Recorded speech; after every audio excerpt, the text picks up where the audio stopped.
some of the more recent AP Calculus free responses on differential equations. The first thing that we should be aware of is that the last part of the differential equation problem is usually find the particular solution. And you'll notice in 2016, that's exactly what they said. They give you an initial condition. We'll talk about how to use that in a second. In 2017, they did the same thing. They said, find an expression for g of t given an initial condition. The initial condition is given here. And then they ask you a question about it. And then in 2018, we've got find the particular solution with the initial condition. So in all of these, this is where we're going to start on our differential equations. We have a differential equation, and our first step is always separate variables. And that always looks like using multiply and divide to get the y's on the left side. Now, this is a pretty important step, and we want to make sure we are understanding of how to do this. So we're going to separate variables using multiplying and divide to get the y's on the left. So here I see that the y's are on the right side, and they're being multiplied, so to cancel that out, I need to divide. And so my first step is going to be to divide by y minus 2 squared, or alternatively multiply by 1 over y minus 2 squared. And so what that looks like is we're going to, on the left side now, have 1 over y minus 2 squared times dy dx equals 1/3 x. And we'll usually multiply the dx over to the right side. This is more than anything just to remind ourselves that the dx's go with the x's and the dy's go with the y's. So if you have something like this, this is great. Okay, let's have that look in 2017. Here we had dg dt equals this. dg is on the left, and so the g's need to move to the left. And so in this case, we need to divide by g minus 27 to the 2/3 power. So it's 1 over g minus 27 to the 2/3 power times dg, dg, big G, equals -1 is what's left over here. And we're going to multiply by dt. Notice that the g's came to the left side, which is where dg is, and the t's are going to be on the right side, even though there are no t's here.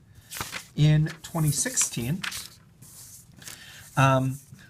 the y's were in the numerator and the x's were in the denominator. Again, we're going to multiply by 1 over y squared or divide by y squared.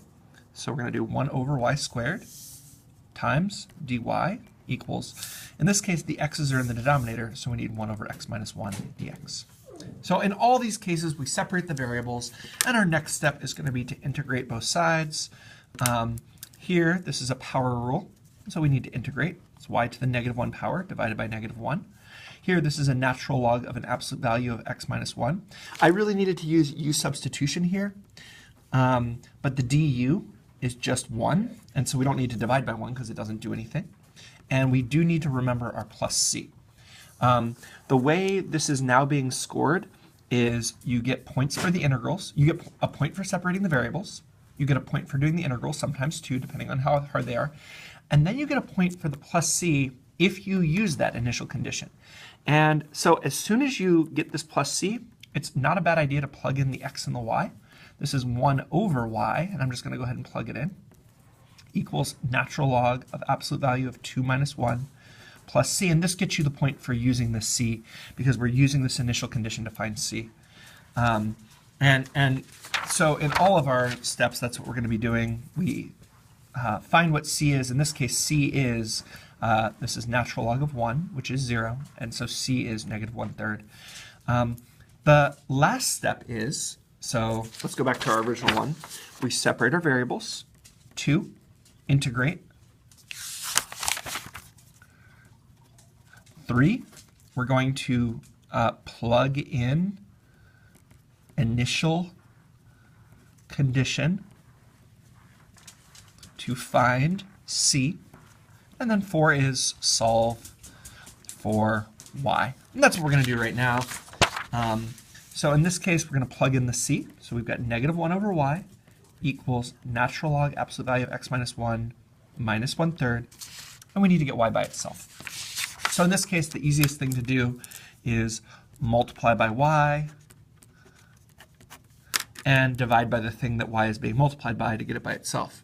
So y equals -1 over natural log absolute value of x minus 1 minus 1/3. Now, this will be the integration step will be different on different problems because there are different types of things we have to integrate. The solving for y will be different. And so hopefully you've done some ones where it's like natural log absolute value of y equals something where you have to do e to the power of both sides. You know, you want to get enough practice on the different types of solving for y and integrating. But this is the steps that are involved. Okay, let's look at a few of the other side parts of these problems. We've got slope fields, and they come up in two ways. One way slope fields come up is they ask you to find the slope at different places. And so all you're doing here is at each point, for instance, if we're at 2, 1, we're putting in 2 for x and 1 for y into our differential equation. And so we get, when y is 1, we get 1 squared divided by 2 minus 1, which is 1. And so we're making a slope of 1 at this point. So we're making a little slope guy right here. That's what that looks like. And we do that at each of the 6 points they indicate, and we end up with a slope field that they want. Another thing they can use with slope fields is they can give you the slope field. This came up in 2018. And you need to sketch a curve that goes through this. And so you're just following the slopes. You're following the slopes. It has to go through the point they tell you. And then after that, you're following the slopes. And you go all the way to the end. You extend it to the end of the field. If there are ever any breaks, you stop there. Cool. Another common thing they do is they ask you for the equation of a tangent line. And so they'll give you a point. So here's our point, 1, 0, when x is 1, y is 0. And they ask you to write an equation for a tangent line. Well, remember, we need a slope and a point. We already have the point. Now we just need the slope. And so what we're going to use is we're going to use the differential equation to find the slope. It's very important that you label correctly here. There's often a point given for plugging in the x and the y that's given into this, and you want to have that labeled. It goes with this part, so dy dx at the point 1, 0 equals, well, we want to find what the slope is there, and so we're plugging in 1, 0.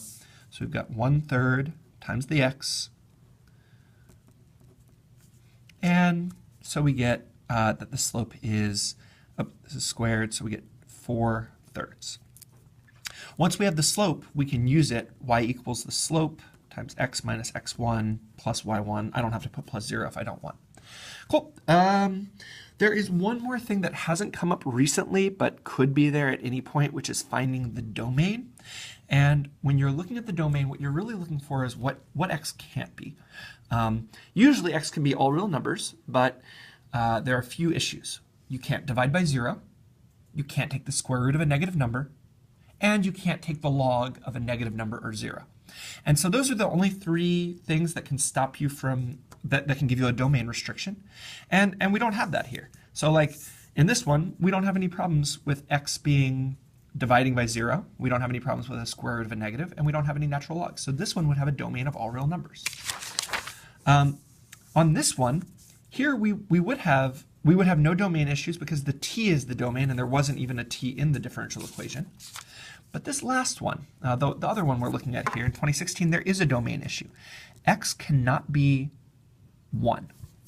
And there's one more thing we have to look at, because if x can't equal 1, there is no slope at x equals 1. And so not only will x not be 1, x only can be on one side of 1. And we need to look at our initial condition. In this case, the initial condition was when x was 2, y was 3. And so since 2 is to the right of 1, the domain would be that x is going to have to be greater than 1. And that's true because if we have a point at 2, 3, we won't ever be able to cross the slope field to the other side of the differential equation. And so because when x is 1, we will be dividing by 0, well, it'll have to be to the right side. If you have any square roots, if this is like the solution to the differential equation or something, then x needs to be greater than or equal to 1 because the square root needs to be greater than or equal to 0. If you have a log as part of your answer, the thing inside the log can't equal 0. It has to be strictly greater than 0. And so we set up an equation and solve to find the domain. So in this case, it would be like x is greater than 3. All right, I hope that helps on differential equations. Good luck. You should be able to get 6 or 7 points out of the 9 on this pretty consistently.